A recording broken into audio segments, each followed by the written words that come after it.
देखिए, ये तफसील से फ़ैसला पढ़ने के बाद उस पर हमारी लीगल टीम जो है वो लाएअमल देगी, लेकिन फ़ैसले करना और फ़ैसले के अंदर इंसाफ होता नज़र आना, ये दो मुख्तलिफ़ चीज़ें हैं।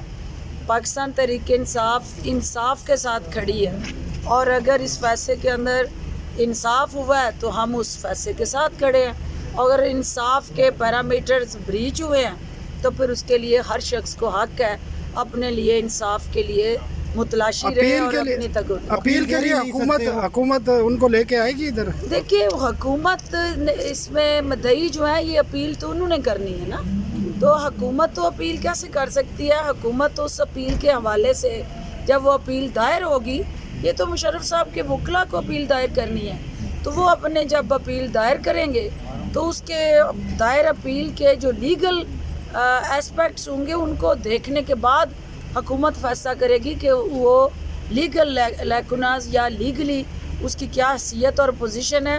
हुकूमत कानून के साथ खड़ी होगी, कानून के दिफा के साथ खड़ी होगी, इंसाफ की फराहमी के लिए खड़ी होगी, इंसाफ छीनने के लिए खड़ी होगी।